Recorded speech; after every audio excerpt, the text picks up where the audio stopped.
Hello friends, welcome back to RC with Popeye, and today I am going to do the full review of Jjrc Q65.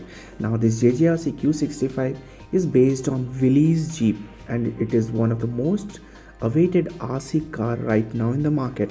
I have already unboxed this and done the full testing so that I can give you the review of this. Now this box contains a Jeep, a 500 mAh 4.8 volts nickel cadmium battery, a standard USB charger, a screwdriver and a radio controller. Now coming to this Jeep, it is an absolute looker. This has been made well detailed and the plastic is also very good. Now if you check, it has scale accessories like a spade, mirrors, handles, spotlights. Though it doesn't come with a LED, it has nice grills and working headlights, one white, one red on each side. A nice bumper,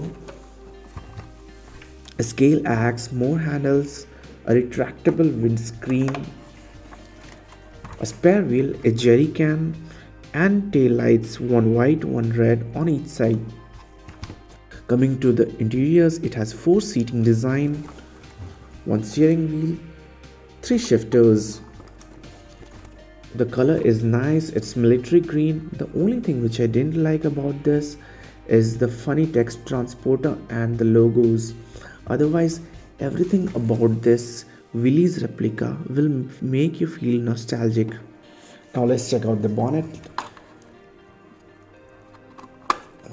The size of the bonnet is quite good, and this is the battery provided with the Jjrc Q65, which is a 4.8 volts. Now as you can see, you'll be able to easily fit a 6 volt battery as well, and this is a 2S LiPo. This will also easily fit in inside, so you do not worry about the space here. You'll be able to easily fit bigger batteries. So talking about the mechanical parts, let's open the Jjrc Q65 and see what kind of motor is inside there.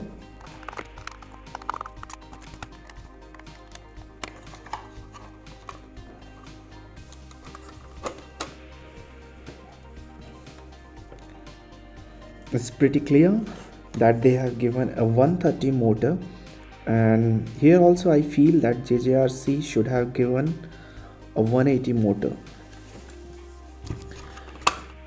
This is a fully proportional servo, but it is not as powerful and smooth as the servo provided with WPL kits, which is a 17G servo.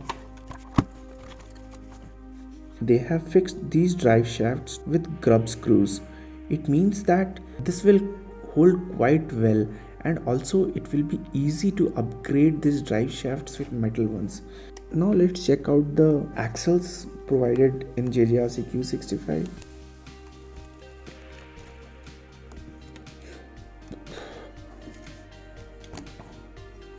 I hope you can see that these are plastic gears present inside the axles. These seem to be much durable and bigger than the WPL ones. Now I'll show you that the differentials are locked, so this will be good for off-roading. The tire is grippier and softer than the WPL's RTR tires, though not as soft as the kit version tire, which sticks to the ground quite well. Now talking about the suspension, it comes with 4 leaf spring, so it will be a bumpy ride like the actual Willys Jeep. Now let's do a side-by-side comparison with WPL and MN Defender 90. So as you can see, the MN D90 is still bigger than the Jjrc Q65. Though when you do side-by-side comparison with WPL, axle width looks exactly similar like WPL. Okay, so it means that the frame of both the models have similar width and you will be able to interchange parts among them. Let's check the radio controller. It has got throttle trim, steering trim, a throttle dual rate to control the max speed, The steering is proportional, but it makes some noise and is not very smooth.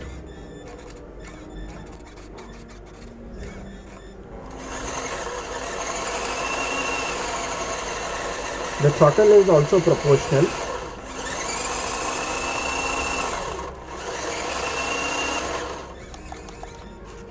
Overall, this Jjrc Q65 is good value for money, as you get a nice looking Willys body and a fully proportional steering and throttle, and this will be awesome with upgrades. Let's do the test run, and don't forget to subscribe to my channel.